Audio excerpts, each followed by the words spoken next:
O Los Angeles Times viu-o como um homem modesto e franzino. A pena do articulista prolongou a adjetivação. Parece mais um velho empregado de escritório do que um gigante literário. Aspas fechadas, Saramago não será gigante que os gênios não têm tamanho.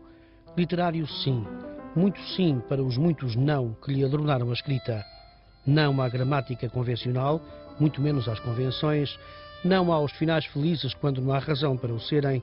Não ao cotidiano do quase nada. Não ao conformismo. Não à simulação. Não ao embuste. Manual de pintura ou caligrafia, como foi, afinal, a vida de Saramago. O Eduardo Lourenço um dia disse: a tua vida é um milagre. Eu não sei se é um milagre, agora a mim assombra-me. E como que a característica dos milagres é assombrarem, se calhar é mesmo um milagre. Porque eu não devia ter chegado aqui. José de Sousa Saramago nasceu 2 dias antes do registro oficial, que o deu ao mundo a 18 de novembro de 1922. Quando nasceu, tornou-se o mais novo dos habitantes da Ribatejana Azinhaga, caminho estreito na definição toponímica que lhe encontra as origens no dialeto mourisco. Da infância, recorda a sapiência da terra.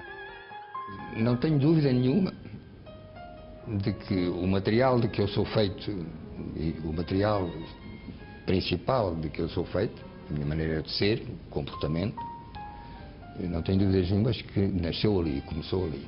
Aprendi-se a ser vivendo em cada minuto, em cada hora, com pessoas que, educadas ou não no sentido de hoje, podia dizer que não eram educadas porque eram analfabetas. Eu digo que não eram instruídas.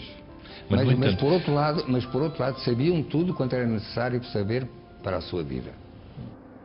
A família humilde num país que assim o era vem a Lisboa a miragem de melhores dias. É na capital que Saramago cresce e com ele o interesse pelos livros e pelos estudos. Quis o destino e a escassez de recursos que a universidade mais não fosse que escola técnica. Foi serralheiro mecânico no primeiro ofício, quando a arte de bem escrever o impeliu para o engenho literário. Autodidata, o fascínio pelos livros tornou-o passageiro frequente nas viagens pelo Palácio Galveias, morada comum da Biblioteca Municipal. Cumpre um quarto de século quando publica o seu primeiro romance. Chama-lhe Terra do Pecado, o mesmo que é pressentido no universo de Saramago, para quem acreditar no homem significará não lhe dar desculpas para o seu mau comportamento.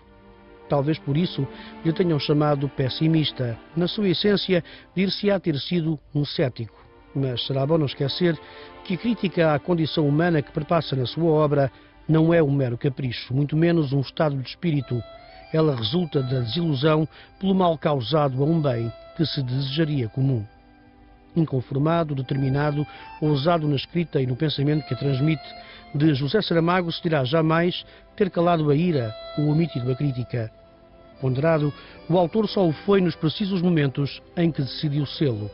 Assim se explica nada ter publicado entre 1947 e 1966, porque, nas suas próprias palavras, nada tinha para dizer. Disse-o doravante, num conjunto de textos em poesia, em prosa e em dramaturgia, que ronda os 40 títulos. Os apontamentos, publicados em 1976, e os sucessos de público e crítica com Levantada do Chão e Memorial do Convento, dão-lhe reconhecimento, respeito e autonomia para se dedicar em exclusivo à escrita. A mesma que o envolve em polémica nos idos de 92. O Evangelho segundo Jesus Cristo é indicado para concorrer ao Prémio Europeu de Literatura. Sousa Lara, secretário de Estado da Cultura, veta a obra por entender ser um fator de desunião entre os portugueses. Se eu fosse a cabeça da Igreja Católica, a minha cabeça ficava muito zangada com esse livro. Jesus, em certa altura, diz: Deus deu-nos as pernas, mas não nos deu ordem, não foi preciso dar ordem para andarmos. Portanto, deu-nos a cabeça, deu-nos a razão, e também não precisamos que Deus nos diga: agora pensa. É o que nós fazemos todos, e é aquilo que eu fiz quando me decidi, me lancei a escrever um livro que comporta algum risco, mas não risco de... também não vale a pena estarmos a exagerar os riscos, porque, enfim, é um livro apenas, é só um romance. Magoado com a censura, Saramago troca Portugal pelas Canárias, mudando-se para Lanzarote com a mulher, a espanhola Pilar del Rio. O afastamento dá-se em 93. Apenas 5 anos mais tarde, a Real Academia Sueca confere ao ilustre da Azinhaga o mais ilustre dos prémios.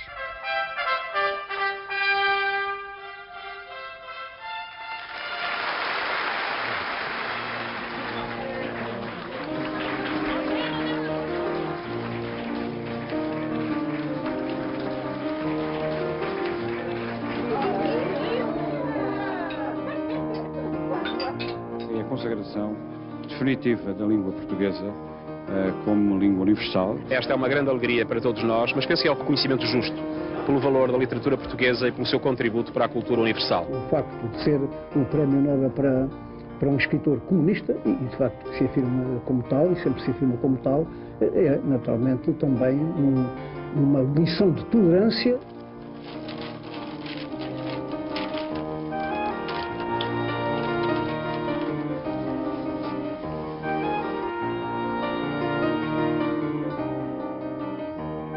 Saramago es un transgresor. Es un transgresor cuando escribe, es un transgresor cuando vive, es un transgresor políticamente hablando, ideológicamente. Bem-vindo ao aeroporto de Lisboa. Obrigado. Esquecer-me de Portugal seria a mesma coisa que esquecer-me do meu próprio sangue.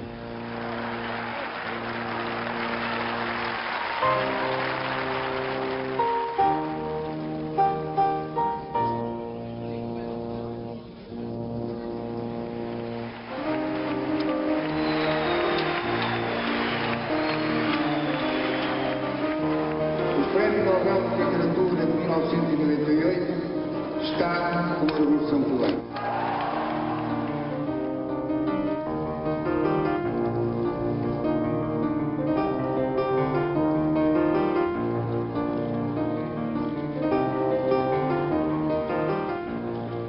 A minha pergunta é esta: como é que isto me aconteceu a mim? E para essa pergunta, honestamente lhe digo que não tenho resposta. As memórias do Evangelho ressuscitam depois do prémio, quando o Vaticano repudia a distinção atribuída a um comunista inveterado. Fim de citação. Continuação da polémica quando, em 2001, a adaptação ao teatro suscita uma feroz crítica de vários grupos religiosos que consideram a obra uma ofensa à Igreja. Saramago a tudo resiste e conquista cada vez mais leitores, prémios, distinções. O cidadão do mundo mantém um sorriso difícil, a dedicação à mulher, a opinião cirúrgica, sem contemplações. Seguiu aqui parte da atualidade do dia das presidenciais. Quer comentar? A parte mínima, não? Vi algumas imagens, ouvi algumas palavras. No que se refere, enfim, ao candidato Cavaco Silva, enfim, assistia mais uma, enfim, a uma lição, no fundo. Sempre que fala, o professor Cavaco Silva está dando uma lição. Mas hoje descobri, não direi exatamente com surpresa, não é? Que tudo quanto ele diz é banal. Quer dizer, eu diria mesmo que o professor Cavaco Silva é uma espécie de gênio da banalidade. Aos 84 anos, Saramago volta a atear a chama da controvérsia, quando afirma numa entrevista que os portugueses ganhariam muito se Portugal fosse integrado em Espanha. Convicção, raiva, desvario ou afronta.